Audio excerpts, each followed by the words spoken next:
telling you, it's in the book, man. A bear bites half his junk off, but then he says that's cool because, you know, half of my thing is still twice as big as anyone else's. Sorry, Ruby. Now, it's really in the book, I'm telling you. Ruby, we're coming up in 5. Oh, hell. Cut. All right, go.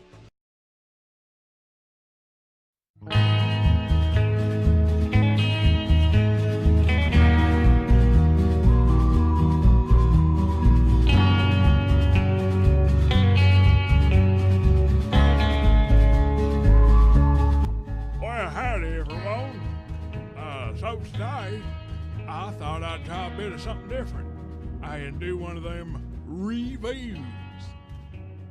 Everyone else does them, so, you know, why not me, right? And I'm going to review for last night's Game of Thrones, Season 8, Episode 3. Because better late than never.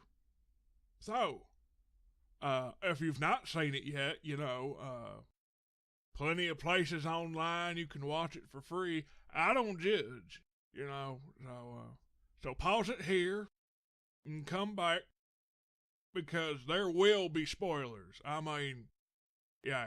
I mean, how are you going to review something without talking about it? Anyway. Okay, so, break. Okay. So, hopefully you watched it, or you just don't care. So, either way, here we go. I'll try to cliff note most of this for you because really, that's basically what this show is anyway. So, this episode starts off for about an hour or so later after episode 2 ended. And I'm guessing that because the last one ended with Tyrion looking off the top of the wall, and at the start of this one, he's on the ground collecting some wine satchels because he's an alcoholic.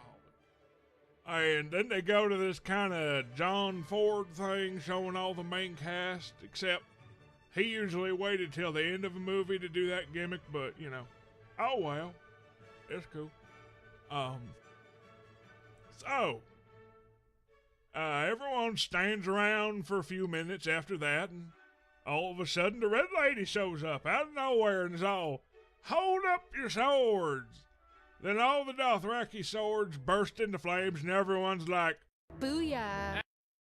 But then, a few minutes later, the dumbasses charge right into a couple 100,000 dead people and get killed. And then we're like, boo, nah. And, after that, a few of the Dothraki come running back with the Mormon guy, and then not much of anything for a minute.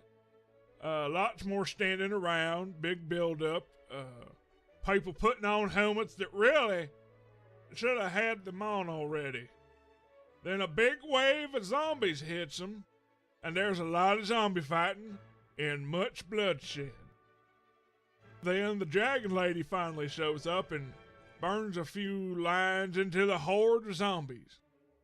And that's the name of the game for about, 8 minutes until they're all... Retreat! Let's get the hell out of here! And they retreat back into the castle. I mean, really, what the heck were they all doing out there in the first place? That kind of defense works against the living, but that many dead people? Just like any good zombie protection plan, a good defense is the best defense. Especially since they can just turn around and turn all them people they just killed into more dead people. I mean, should have had everyone inside guarding the walls anyway, but oh well. So then more fighting. And they try to light this trench trap for a while, and it doesn't work until the Red Lady gets on her guarded out and does her fire magics on the stuff. Again. Which takes a while because they got over an hour to fill in this episode. And that happens a lot in this episode. People standing around, breathing, or staring, or just standing. Got to get that filler material in, that's what I say. So a lot of that. And then there's some bitching down in the crypts. which really don't get your hopes up that anything from the book or HBO tasers about there being anything special about the crypts under the castle being anything important. Or really don't get your hopes up about anything from the actual books, because this episode ends with the lamest trope, but back to that in a bit. So, this dude whines for a bit, then Bran does the Raven thing and flies around for no reason. Seriously, they never talk about what he's doing at all. He didn't scout enemy locations or anything. I mean, yeah. I obviously spent most of the time for this episode coming up with special effect ideas, because it looks really neat, but that's this episode in a nutshell. Style over substance. So, back to live action. Zombies made dead people bridges over to fire pits, and the Night King finally shows up with his blue eyes white dragon. Jon and the dragon lady take off after him, and then they're back to fighting again, you know. Claw Gang suffers some PTSD in a kind of Saving Private Ryan ripoff. Arya finally gets to use her new toy. Lady Mormon gets tender swiped left by a giant, and then she's all and runs at the giant. Let me see your war face. And is, of course, crushed mercilessly. Yes. Because she's a 10-year-old girl. But luckily, the giant must have been pretty dumb to begin with, even before it got turned into a zombie. It holds the tiny person with a dagger within stabbing distance of one eye. And, you know, so she's dead. That was her only badass moment. The rest of the time, it was just some kid talking crap. But she got that one good hit in, so, you know, way to go. Then there's some dragon dog fighting for a minute. Arya sneaks around in the library. Vert gets stabbed a bunch of times without dying somehow. But I guess he's so used to getting stabbed and such, he's used to it. A stabbing a thing you can get used to. Then there's more random fighting. They knock the Night King off his zombie and Dany tries to burn him. And the Night King is just like, "Oh, no you didn't." And the dragon lady is like, I think I did. But then it has zero effect because the Night King is wearing some super ice armor that negates all fire attacks. And he rolled a natural 20 because he just grins at her this whole, wow, or some Terminator 2 evil music starts playing. And really at that point when he grinned, I knew this was going to suck. But anywho, Night King makes all the recently dead people get back up while Jon ineffectually runs at him. Drogon gets a serious case of dead people STD. Dead people come crawling out of the tombs in the crypt somehow. I mean, all those bodies should have been dust. Medieval times were not the best on corpse preservation, so shouldn't have been that hard to kill them, really. And to skip through the majority of the rest of the episode, everyone almost dies. They get shown surrounded by dead people or knocked down surrounded by dead people, and then it cuts away.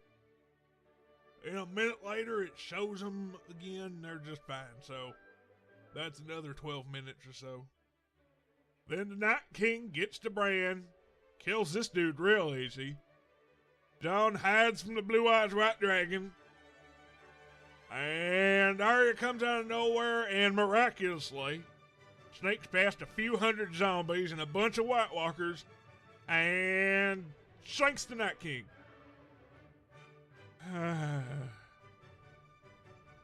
Anyway, all the dead and White Walkers fall down, go boom. Roll credits. Yep, that's it. None of that two-tailed comet and all the legends of Azor Ahai and all that other stuff they've been going on and on about for 7 seasons. Turns out anyone could have just straight up stabbed him with some Valyrian steel. And the Night King was just some evil supervillain trope that was evil for the plain reason because he was evil and they had to have a main antagonist. Yep. This is the laziest writing the entire series. Well, there are probably some others, but I mean, George R. Martin wrote those books in a way to subvert all those tropes. And he even told the HBO writers the real ending, but, you know, oh well. Gotta have that fan service. Oh, and also no main characters die in this episode, so fan service, again, but not the fun kind, if you know what I mean. So now they gotta clean up all those dead bodies because that's gonna stink come spring. And still got the Golden Army minus the elephants to deal with, but really, I don't much care after that lame ending, so I give this episode a 4 out of a possible 10 cough syrups. Mainly just because the effects were pretty cool. Yep.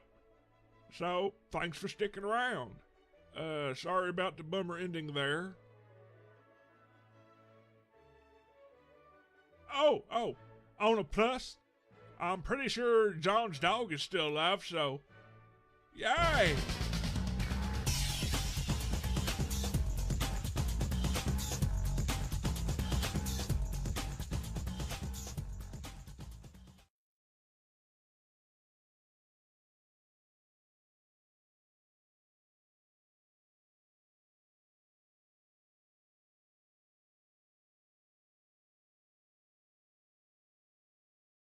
Yeah.